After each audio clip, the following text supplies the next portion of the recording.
অশোক দিন্দা হাইকোর্টে গিয়েছেন।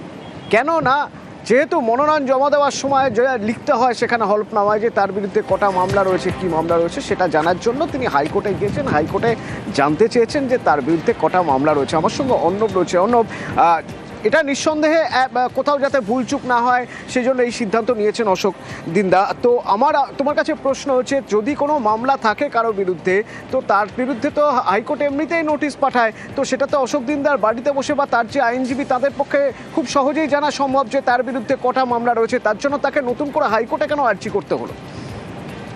দেখো, অশোক দিন্দা বর্তমানে ময়নার তিনি বিধায়ক, তিনি আবারও বিজেপির প্রার্থী হয়েছেন ময়না বিধানসভা কেন্দ্র থেকে, এবং তিনি গত 6 মার্চ এক্ষেত্রে সংশ্লিষ্ট দপ্তরে তিনি চিঠি দিয়েছিলেন এবং জানতে চেয়েছিলেন তার বিরুদ্ধে কতগুলি মামলা রয়েছে। এবং এক্ষেত্রে তিনি যেহেতু রাজনৈতিক নেতা, বিভিন্ন রাজনৈতিক কর্মসূচি তার দলের হয়ে অনুষ্ঠানে যোগ দিয়েছেন, অর্থাৎ যেগুলো প্রমিনেন্ট মামলা সেই মামলাগুলো তিনি তো জানেন, তিনি নোটিশ পেয়েছেন। এছাড়াও অনেক লুক্কায়িত মামলা থাকে, সেক্ষেত্রে তার নাম অন্য কোনো জায়গায় নতুন করে কোনো মামলা হয়েছে কিনা সেই পার্টিকুলার সংখ্যাটাই তিনি জানতে চান। শুধু ক্ষেত্রে অশোক দিন্দা না, সেটা তৃণমূল কংগ্রেস হতে পারে, সেটা বিজেপি হতে পারে, সিপিআইএম হতে পারে, যে কোনো রাজনৈতিক নেতার ক্ষেত্রেই বিভিন্ন জায়গায় কর্মসূচিতে তারা যোগ দেন, এবং সেখানে কোনো ঘটনা ঘটলে, কোনো মামলা কেউ রুজু করলে অনেক সময় এটা নজর এড়িয়ে যায়। কিন্তু হলফনামায় যখন প্রার্থী, তার ক্ষেত্রে মনোনয়ন জমা দেওয়ার দিন হচ্ছে 6 এপ্রিল, তার মধ্যে তিনি যে হলফনামাটি দেবেন প্রার্থী হিসেবে, সেক্ষেত্রে তিনি যদি কোনো ভুলচুক করেন, ত্রুটি করেন, সেই মনোনয়নটাই বাতিল হয়ে যেতে পারে। তাই তিনি আবেদন করেছিলেন রাজ্যের পুলিশ প্রশাসনের কাছে, তিনি সদুত্তর পাননি। তাই তিনি কলকাতা হাইকোর্টে মামলা করতে চেয়েছেন, জরুরি মামলার অনুমতি দিয়েছেন বিচারপতি সৌগত ভট্টাচার্য, এবং চলতি সপ্তাহে সেই মামলা শুনানির জন্য আসতে পারে। অতএব ধন্যবাদ।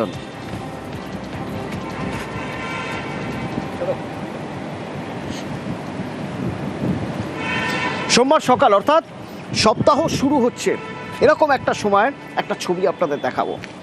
সোমবার সকাল, ক্যানিং লোকাল। দেখুন, শিয়ালদা দক্ষিণ শাখার ক্যানিং লোকাল, মহিলা কামরা।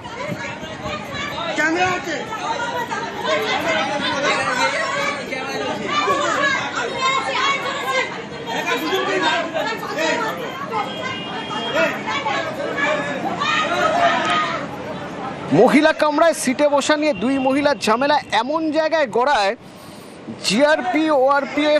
জিআরপি এবং আরপিএফ অফিসের সামনে, সেখানে এই ঘটনা ঘটে। দেখুন,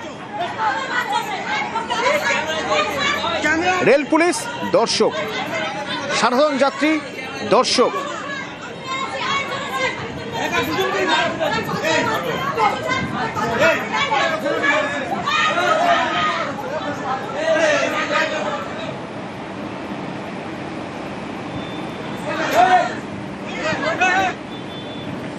অনুপ আছে আমার সঙ্গে ফোনে। অনুপ, এখানে তো দেখা যাচ্ছে যে রেল পুলিশ দাঁড়িয়ে দাঁড়িয়ে দেখছে, কোনো রকম কোনো ব্যবস্থা নেয়নি। এই পরিমাণ মারধর চলছে, কোনো ব্যবস্থা নেয়নি, কোনো পদক্ষেপ করেনি। দেখো, যেটা আমরা রেল পুলিশ সূত্রে জানতে পারছি যে যখন এই ঘটনাটি ঘটেছিল, ট্রেনের মধ্যে ঘটেছিল, তারপরে তারা যখন তাদের হচ্ছে বোঝানোর জন্য জিআরপি অফিসে নিয়ে আসা হয়, তখন কিন্তু তারা কিন্তু সেই জিআরপি অফিসের মধ্যেই কিন্তু আবারও কিন্তু মারামারি শুরু করে। এই ঘটনায় কিন্তু এই যে জিআরপি অফিসের যেসব হচ্ছে কর্মীরা রয়েছিলেন বা পুলিশ আধিকারিকরা রয়েছিলেন, তারা কিন্তু সেখানে কিন্তু হস্তক্ষেপে যায়। তারা কিন্তু সেখানে কিন্তু ঠেকাতে পারেনি। তারপরে কিন্তু মহিলা পুলিশ নিয়ে আসে, তারপরে তাদের কিন্তু এই মারামারির হাত থেকে বিরত করে। তবে পুলিশ সূত্রে আরো যেটা জানা যাচ্ছে, এই উভয় পক্ষ কিন্তু ইতিমধ্যে তারা কিন্তু কোনো অভিযোগ জানায়নি, তারা নিজেদের মধ্যে কিন্তু মিটমাট করে নিয়েছে বলে পুলিশ সূত্রে জানা যাচ্ছে। জিআরপি পক্ষ থেকে জানানো হয়েছে যে যদি তারা কোনো অভিযোগ করে তবে সেটা নিয়ে তারা তদন্ত করবে এবং সেটা নিয়ে তারা ব্যবস্থা নেবে বলে এমনই কিন্তু জানিয়েছে।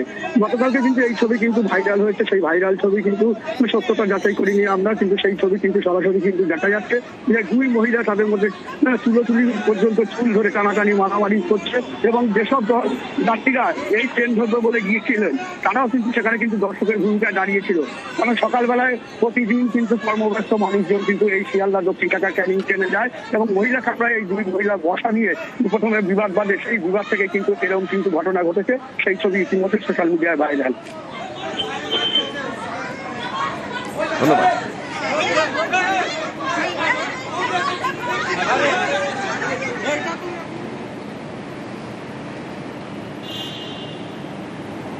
আর ওদিকে কল্যাণী জেএনএমে রোগীর আত্মীয় আর ডাক্তারদের মধ্যে মারপিট, ধুন্ধুমার কাণ্ড। রোগীর আত্মীয়দের মারধরের অভিযোগ করা হচ্ছে।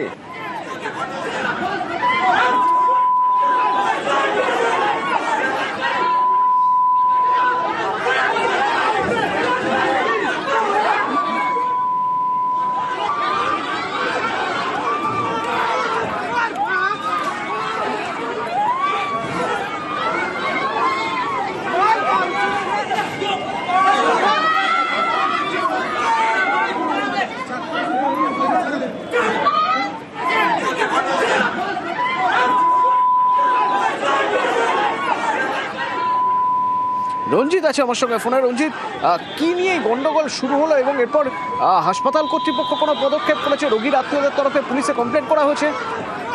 দেখো, গতকাল রাতেই পুলিশ এসে পরিস্থিতি সামাল দেয়। দীর্ঘক্ষণ এই অশান্তি চলে। মূলত মঞ্জু দাস নামে একজন বাসিন্দা, কল্যাণী মাঝেরচর এলাকার বাসিন্দা, তিনি দুর্ঘটনায় আহত হয়েছিলেন। তাকে চিকিৎসা করাতে বাইরের লোক নিয়ে আসে। সেই সময় সার্জিক্যাল ওয়ার্ডে তার চিকিৎসা চলছিল এবং চিকিৎসা সংক্রান্ত বিষয় নিয়ে সেখানে অশান্তি সৃষ্টি হয়। মোবাইলের ছবি তোলানোর অশান্তি সৃষ্টি হয় জুনিয়র ডাক্তার যারা ছিলেন তাদের সাথে। এরপরে দুপক্ষের মুখে ব্যাপক উত্তেজনা পরিস্থিতি তৈরি হয় এবং পরবর্তী সময় পুলিশের পরিস্থিতি সামাল দেয়। ইতিমধ্যেই রোগীর আত্মীয় দুজনকে গ্রেপ্তার করেছে কল্যাণী থানার পুলিশ। পাশাপাশি জুনিয়র ডাক্তার যারা কিন্তু সকাল থেকে প্রতিবাদ করছিলেন। তবে হাসপাতালে পরিষেবা কিন্তু স্বাভাবিক রয়েছে। ইতিমধ্যে পুলিশ তদন্ত শুরু করেছে এবং হাসপাতালের নিরাপত্তা ব্যবস্থা সবটাই খতিয়ে দেখা হচ্ছে কিভাবে ঘটনার সূত্রপাত হয়। বিভিন্ন হাসপাতালে, বিভিন্ন ওয়ার্ডে, বিভিন্ন সেক্টরে কিন্তু সিসি ক্যামেরা রয়েছে দীর্ঘদিন ধরেই, সেগুলোকে খতিয়ে দেখছে পুলিশ। ইতিমধ্যে দুজনকে গ্রেপ্তার করে তদন্ত শুরু করেছে এবং হাসপাতাল